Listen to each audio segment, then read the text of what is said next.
Salut aux rares personnes. En mars 2022, je sors mon court-métrage Complexe.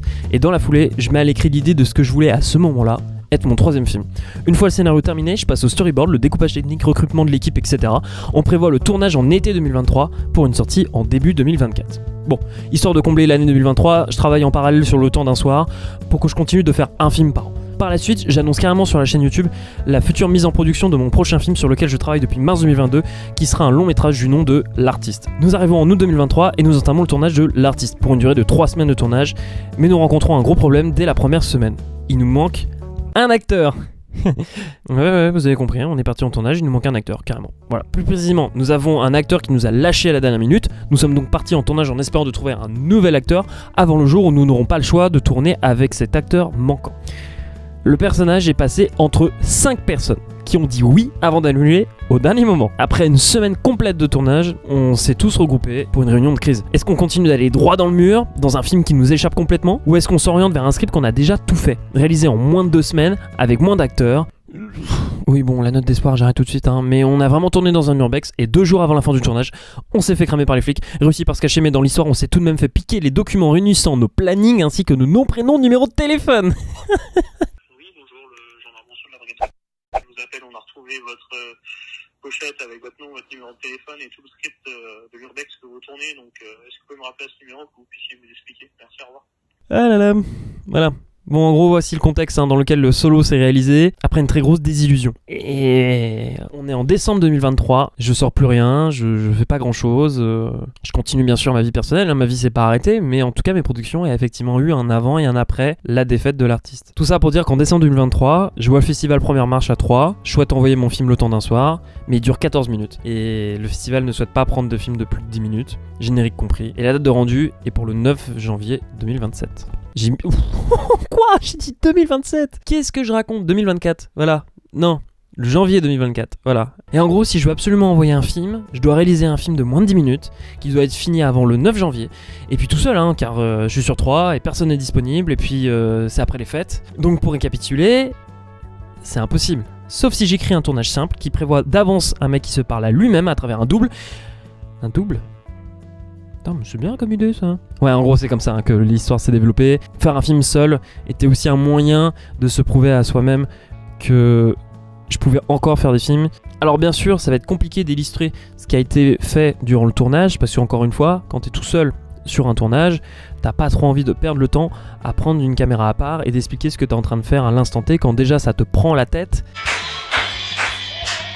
Papy bleu, il est bleu. Voilà. À savoir que j'avais écrit en toute fin décembre, entre les deux fêtes. J'ai vraiment peaufiné mon idée à ce moment-là, sachant que c'est aussi sur les bases de travaux précédents qui sont toujours dans mes notes de téléphone. Arrivé début 2023, je me mets sur un storyboard. Storyboard, en gros, c'est de dessiner les plans que vous avez en tête. Quel est l'emplacement des personnages dans le cadre? Est-ce que c'est une plongée, une contre-plongée? C'est histoire de mettre en dessin, en image, ce que vous pensez comme mise en scène. Mais ça me prend assez vite la tête, et finalement, j'ai envie de tout de suite enquiller le tournage. C'est-à-dire que de 9h du mat à 14h, je vais tourner, que je me prends tout de même une petite pause d'1 heure, le temps de manger, histoire de se divertir un petit peu devant YouTube. Et ensuite, j'enquille sur le montage de l'après-midi. Aux alentours de 15h et 21h, je faisais que du montage.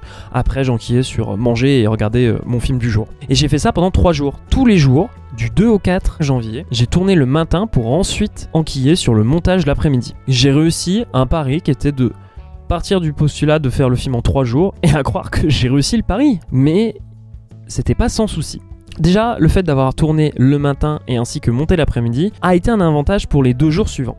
Je m'explique. Arrivé au tournage, j'ai supposé comment faire mes effets. Dès lors que vous avez une image où il y a 2 personnages où je m'interagis à moi-même, j'ai pour idée de prendre la caméra, la poser sur un trépied fixe, lancer la caméra et ne jamais couper pour ainsi éviter les mini changements, les mini tremblements qui peut s'ajouter quand je viens éteindre la caméra et qui peut faire que mon image peut légèrement se décaler. Déjà tout de suite je me suis protégé de ça au tournage, que dès lors que je lance la caméra, je ne la coupe jamais. J'ai ainsi pu éviter ce petit problème. Sauf qu'il y en avait d'autres, et heureusement que le premier jour m'a permis de m'en rendre compte tout de suite. Notamment de se regarder dans les yeux. C'est quelque chose auquel j'avais pas pensé lors du premier jour de tournage, c'est de chercher le regard de l'autre personnage. Forcément la personne, moi au tournage, elle n'existe pas en face de moi. Je ne sais pas l'emplacement de ma tête. Et ça je me suis fait avoir le premier jour et je m'en suis rendu compte lors de la première après-midi de montage. Autre chose, la synchronisation entre mes personnages. Déjà, le fait que je n'arrive pas à me faire regarder dans les yeux, c'est déjà un problème, mais je suis pas du tout en rythme le premier jour. Donc, le premier jour de montage, j'ai dû combler ça par des accélérations, des ralentissements. Dans ce plan-là, que je vous donne comme exemple, qui est notamment celui-ci que je parle, c'est dans celui-ci où il a fallu que je ralentisse et accélère mes personnages. Si l'écart était léger, j'avais juste à accélérer ou ralentir un des deux, mais là j'ai dû accélérer et ralentir l'autre. Pour dire à quel point l'écart est vraiment violent. Ceci dit, ça a été pour le reste, finalement être tout seul, c'était aussi de prévoir des plans qui ne bougeaient pas, donc une mise en scène avec des caméras fixes, puis si la caméra elle est en mouvement, c'est un mouvement qui est recréé au montage, comme dans ce plan. Mais ça là-dessus, c'est pas trop un problème, c'est quelque chose qui a été réfléchi en amont ou qui a été réfléchi pendant le tournage. Tout s'est plutôt bien passé sur le tournage.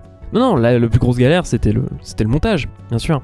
C'était de faire les FX. J'ai pas utilisé de fond vert pour ceux qui se posent la question. J'ai utilisé une autre méthode. La rotoscopie. Alors, ça doit parler à personne, la rotoscopie, mais on va expliquer ça assez simplement. Prenons une image. Une image, elle a forcément un cadre. À l'intérieur de ce cadre, vous avez votre image. Vous avez tant de pixels rouges à tel emplacement, tant de pixels bleus à tel emplacement, ainsi de suite pour tous les pixels et toutes les couleurs dans l'image. Ok, ma rotoscopie, c'est que avec un effet, je vais pouvoir dessiner dans ce cadre pour pouvoir définir un nouveau cadre. Mais ok, ça c'est une étape qui est assez simple quand on parle d'une image. C'est ce que je fais sur chaque miniature de la chaîne YouTube. C'est quelque chose dont j'ai l'habitude de faire, qui n'est pas un problème pour moi. Maintenant, vous êtes sur un film qui est à 24 images par seconde et qui dure pas loin de 10 minutes. Faut faire ça à chaque image. Et comme ton personnage il bouge, à chaque seconde, chaque image, il faut changer la forme manuellement. Ah, j'étais bien content que le film ne dure pas plus longtemps.